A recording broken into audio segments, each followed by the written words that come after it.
Daily round up में आप सबको खुशामदीद। आज 1 फरवरी हफ्ते का दिन अमेरिका में गुजर चुका है। आज की सबसे बड़ी खबर है कि वो रिचर्ड ग्रैनल को डोनाल्ड ट्रंप ने वेनेजुएला भेजा। इसकी रीज़न ये थी कि वेनेजुएला जो इलीगल इमिग्रेंट है, गैर कानूनी तारकिन वतन है, उनको एक्सेप्ट नहीं था कर रहा, अपने मुल्क में वापस नहीं था ले रहा। तो ट्रंप ने रिचर्ड ग्रैनल को भेजा कि ये मुज़ाकरात करे। और इसके अलावा वहाँ पे अमेरिकन 6 होस्टेज थे, 6 मगवी वेनेजुएला के पास थे जो कि काफ़ी अरसे थे उनकी कैद में थे। तो उनको भी रिलीज़ करवाने का जो टास्क दे के डोनाल्ड ट्रंप ने रिचर्ड ग्रैनल को भेजा।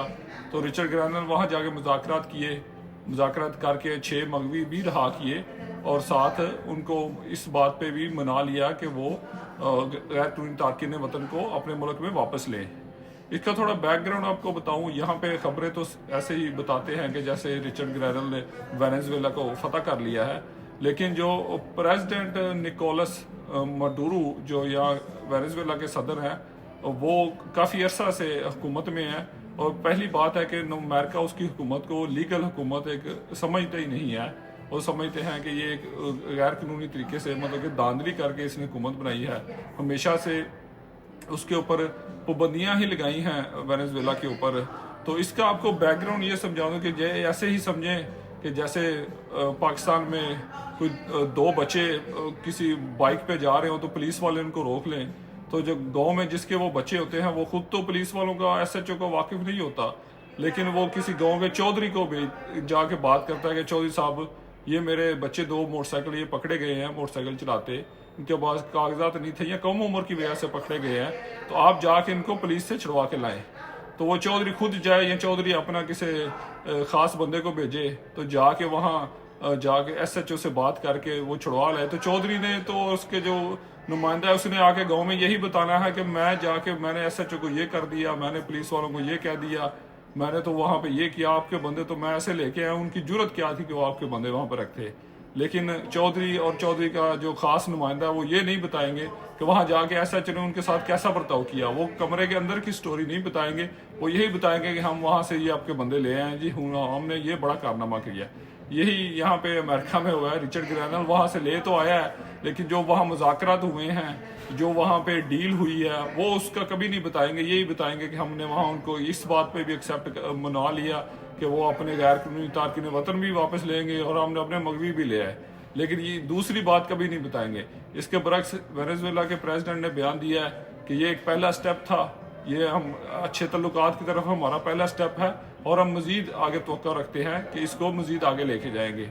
और उन्होंने ये बात की है जो उनके वेनेजुएला पे पाबंदियां लगी हुई हैं उनको हटाने की उन्होंने बात की है कि उसकी तरफ ये पहला स्टेप था, तो हम इसको आगे लेके जाएंगे। ताकि यही बात है कि अमेरिका ने कोई लालच दे के ही उनसे वो मगवी भी लिए हैं और उनके वो गैर कानूनी तारकिन वतन को भी उनको बोला कि एक्सेप्ट करें। हालांकि वेनेजुएला को जब ये मुल्क तस्लीम ही नहीं करते, एक हुकूमत तस्लीम ही नहीं करते, उन पर पाबंदियां लगाते हैं, तो वो ना भी लेते तो उससे ज़्यादा उन पर क्या पाबंदियां लगनी थी। पहले ही वो ऑयल जो अपना तेल है वो बाहर नहीं भेज सकते। इसके अलावा दूसरी खबर आपको ये आज 2 दिन पहले जिस शख्स ने स्वीडन में एक कुरान को उज़बिल्लाह जलाया था 2023 में, उसको किसी ने कत्ल कर दिया है। उस कत्ल के शुबे में 5 अफराद को हिरासत में लिया गया, लेकिन बाद में उनको रिलीज कर दिया गया। इस शख्स का नाम सलमान मोमिका था और इसका तल्लुक इराक से था। तो 2023 में इसने ये हरकत की। उसके बाद बहुत एहतजाज हुए, बहुत ज़्यादा स्वीडन के अलावा पूरी दुनिया में बहुत एहतजाज हुए और बहुत मुजाहरे हुए। स्वीडन की हुकूमत के खिलाफ भी मुजाहरे हुए कि इसको, क्योंकि स्वीडन की थोड़ा आपको बैकग्राउंड बताऊं, स्वीडन में आप कानून की इजाज़त से कुछ भी कर सकते हैं। वहाँ इसको एक रिलीजियस, पहले तो रिलीजियस वैल्यू दी नहीं थी जाती। वो समझते थे कि सबका हक है कि जो कुछ भी कर ले। वहाँ आप जाके बाइबल जो है तो उसको भी जलाने का भी आप जो हुकूमत से जो कोर्ट से इजाज़त लेके उसको भी जला सकते हैं। एक मुसलमान ने इजाज़त ली भी, लेकिन जलाई नहीं, कि वो दिखाना चाहते थे कि हम ऐसा नहीं करेंगे। तो इसके अलावा आपको कल का बताएं कि कल जो दूसरा त्यारा हादसा हुआ फिलाडेल्फिया में, पेंसिल्वेनिया में, उसमें 7 लोगों की मौत हुई।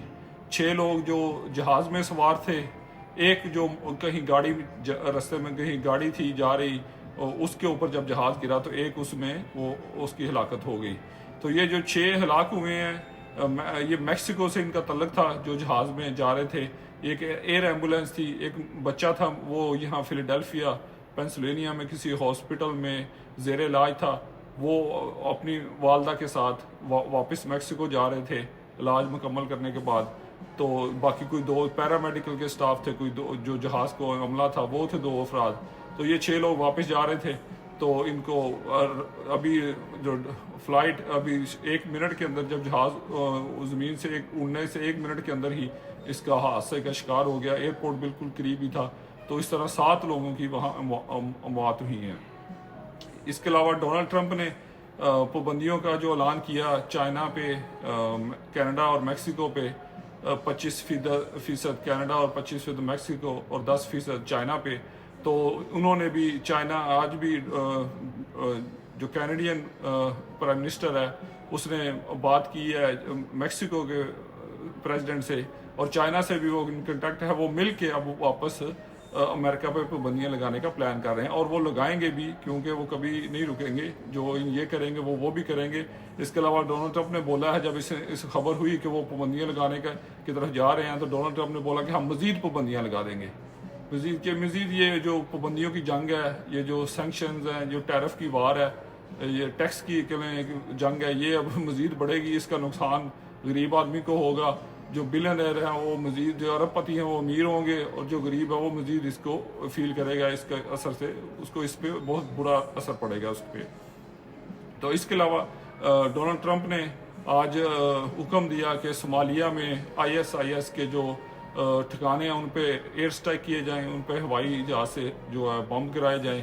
تو وہ جو کہیں وہ غاروں میں رہتے تھے ان پہ آج بم کرائے گئے. ان کی جو ایگزیکٹ ہلاکتوں کا تو نہیں پتہ چلا وہاں پہ کتنے لوگ جو ہلاک ہوئے, کیونکہ وہاں پہ گراؤنڈ میں کوئی اتنا پریس کا فریڈم نہیں ہے, نہ وہ پریس وہاں پہ جو میڈیا کی رسائی تھی. تو لیکن انہوں نے وہاں پہ ایئر سٹرائک کیے, اور ایئر سٹرائک کے بعد بولا جی ہم نے وہاں سارے مار دیے ہیں, وہ غاروں میں تھے اور ہم غاریں ہی ہم نے تباہ کر دی ہیں. تو اس طرح جو آج یہ واقعہ ہوا. اس کے علاوہ اس کے جو تھوڑا بیک گراؤنڈ بتاتے جائیں کہ افریقہ غریب, سب کو جانتے ہیں کہ غریب بر اعظم ہے, زیادہ تر ملک غریب ہیں, اور کچھ چلو بہتر ہیں مالی لحاظ سے. لیکن ڈونلڈ ٹرمپ نے اپنی پہلی صدارت کے پہلے 4 سالوں میں افریقہ کے کسی ایک ملک کا بھی دورہ نہیں تھا کیا. وہاں سے کوئی 2 ڈیلیگیشن آئے تھے جو امریکہ میں بلائے گئے وائٹ ہاؤس میں, ان سے ڈونلڈ ٹرمپ نے ملاقات کی. لیکن ڈونلڈ ٹرمپ نے کسی ایک ملک کا بھی افریقہ میں پہلے 4 سالوں میں دورہ نہیں تھا کیا. ان کو اتنی اہمیت ہی نہیں دی جاتی. لیکن اب کیونکہ اس کے برعکس چائنا کا وہاں انفلوئنس بڑھ رہا ہے, چائنا نے وہاں کافی زیادہ ممالک میں اپنی انویسٹمنٹ کی ہوئی ہے, وہاں پہ ان کے وہ جو پولیٹیکل طور پہ وہ وہاں پہ بہت سٹرونگ ہے.